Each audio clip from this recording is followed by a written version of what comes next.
Yeah, we've been working on it. So Brenna, we've known is coming back. When she came in, when we recruited her, she was planning on spending 2 years with us, but I don't think a lot of the public necessarily knew or didn't know. Eliza is graduating.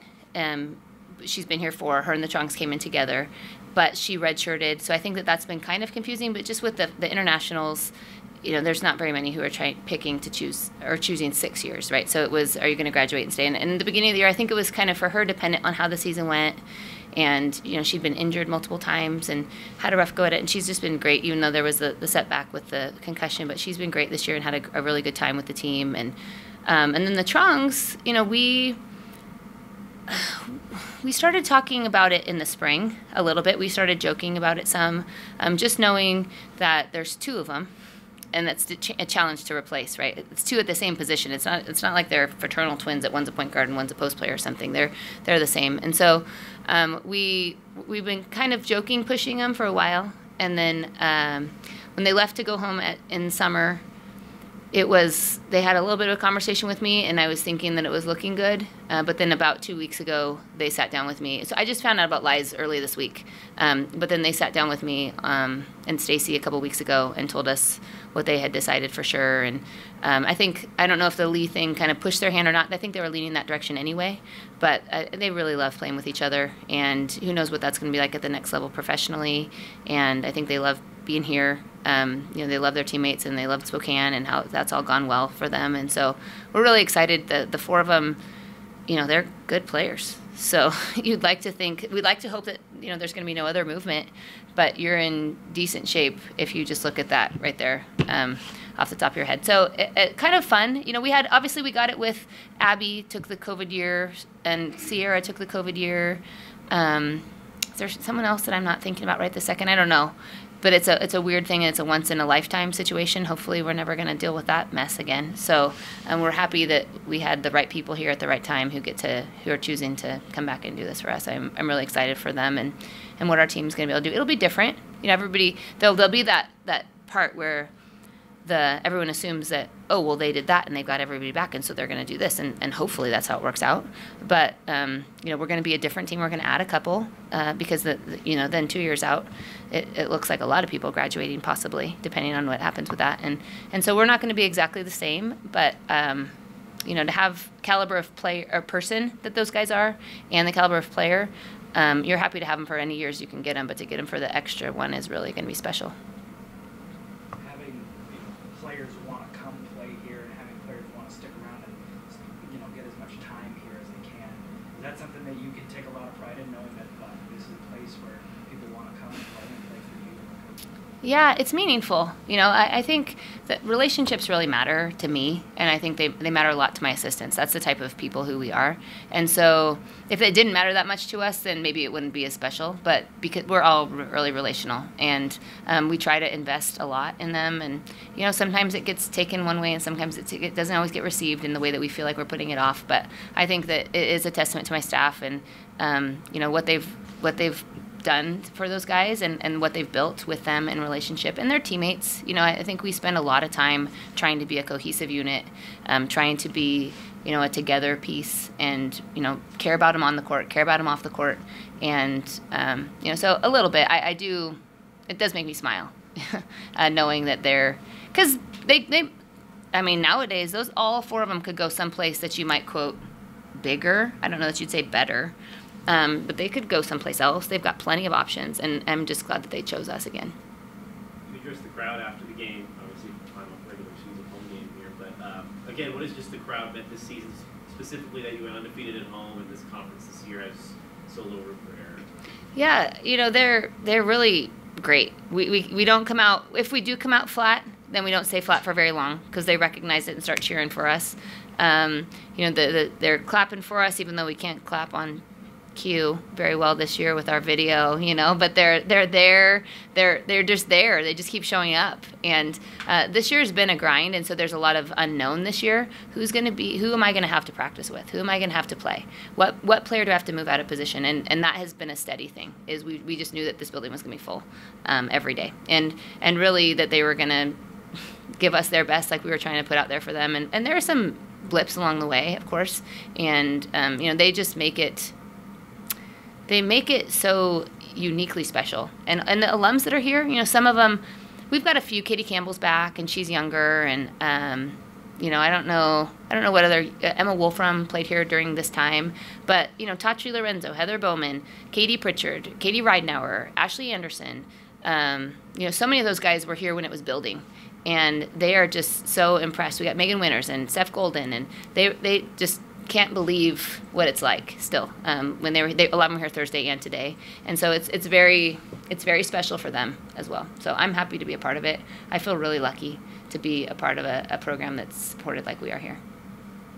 Needs to happen next. San Diego, BYU finish out the season on the road. What's, I guess, some of the things we're honing in on before WCC? Yeah, well, we haven't seen those teams in a long time. I don't even know really what those teams are like. I mean, it's been more than half our season ago. So, you know, I looked at the score. Calfani's played really well lately. She was a co-player of the year with Lynn, I think, last week. She had 20-something last night. So she's playing well. They've gone through multiple starting lineups. I know that BYU, you know, Gustin is doing Gustin type of things. Falatea is still scoring the ball well. They've changed starting lineups as well. I mean, we played them in December. So there's a lot to figure out still. There's still some areas for us that we need to get better at. I didn't love today our transition defense, and especially after we scored. It was like, I don't know that it was celebrating or just taking too long of a breath. You know, so that's something, and that wasn't great against Pacific either. So that's something that we need to work on. I like that we're scoring, but we got to get back. So there's a little bit of those two. There's a little bit of us. There's a little bit of, now we got Maut and Eliza back. You know, I don't know when Lee's going to be back, but hopefully soon. And so we got that part too. And so there's all of those things to figure out as well in the next week or two. Tell us all about it. Yeah. Surprise! It was tough just because me and Lee are just homebodies, and it's been a long 4 years. But I think playing in factors of like Gonzaga is a really good school. I love playing with Vaughn. I love playing with everyone on this team, KK, Brenna, and the list goes on. And then, unfortunately, Lee got hurt this year, and so it was like I personally was working so hard these past 4 years just to, you know, start alongside Lee and be able to share the court with her. So it didn't go as planned, and I think that played into a part of our decision. Yeah, I agree. I mean, it was definitely tough because coming in, I knew exactly what I wanted to look for. Obviously, waiting for season to play out and stuff like that, but then I got hurt and I got confused for a while because I don't know what I'm supposed to be looking for now that I'm on the sidelines instead of on the court. But you know, the possibility of this team all coming back, you know, why not? Yvonne, how does that make you feel, knowing these two are going to be feeding you a few more balls? Should I say I'm happy to the camera? No. I think it's just great. I feel like I just like playing with these two a lot. Having them on the court, I feel a little bit more comfortable. So having them again next year, like, it feels good. Wouldn't be any different than anybody else leaving, but I'm really glad that these two stayed. So it makes me happy. Okay.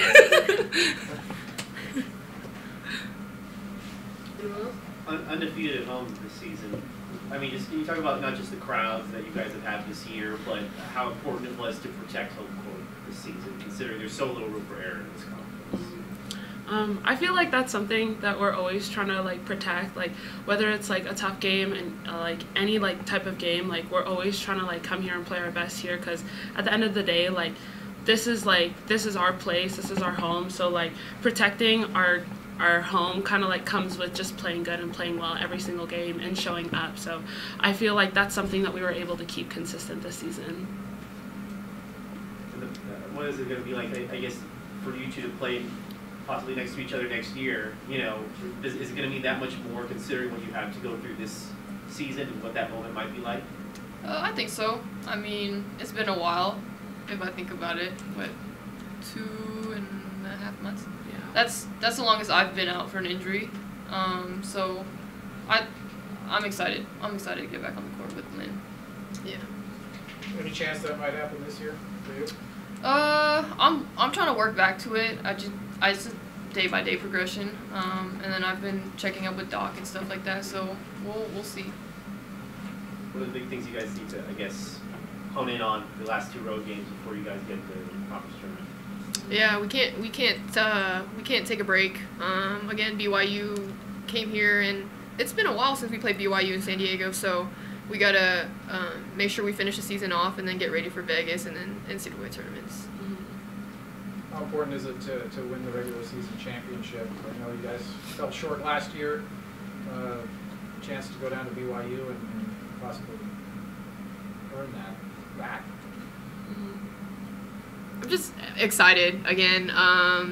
We fell short last year, but we showed up in the tournament when it mattered the most and got that automatic bid into the tournament. So I don't want to downplay what we've done.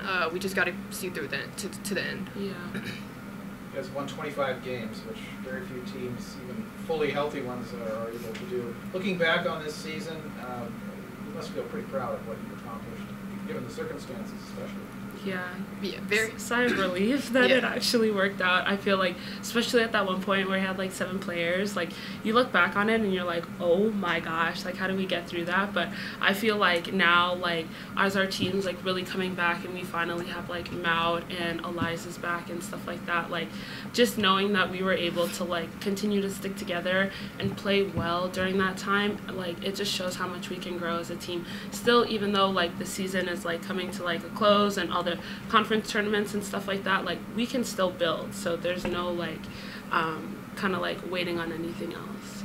Yeah, and again, so proud of this team and the especially the younger players. They had to grow up pretty fast because of the shortage of players, and I wouldn't change the season. Now we can tell people that we played with 7 against Stanford. So very proud of this team. Obviously, BYU is such a huge game, big rival for you guys. But how do you keep yourself focused and take San Diego first, not overlook that game on Thursday? I feel if anything, because of our schedule, we're able to shift mindsets and scouting and stuff like that between games. So even throughout the week, we're obviously thinking of the game ahead of us and things like that, but we are still working on both teams just so that we have time for that. But just getting that flip switch, we first have to come out against San Diego and then we have to come out against BYU. I feel that's mentality that we've had this whole season. So. Speaking to sort of that perseverance that you've had over the course of the season, in the past few weeks there's been a couple games where you look up at the end of the first quarter and you're still in single digits and the offense isn't really flowing. How do you keep locked in and kind of overcome that when you sort of come out on the slower for a few games? Yeah, I'll say we all played 2 seasons together, and so we know when our offense isn't working, what Coach Lisa expects, and during halftime is when we make that shift and we talk to each other what's happening or what do you see on the court, because I ask Vaughn all the time what do you see, because I'm trying to make plays, but I can't, sometimes I can't see everything, and I'll just ask her is that pass too low, or where do you want it, and as a team I think we talk it out during half, and that's why our second halves are so good. Yeah, those halftime talks are important.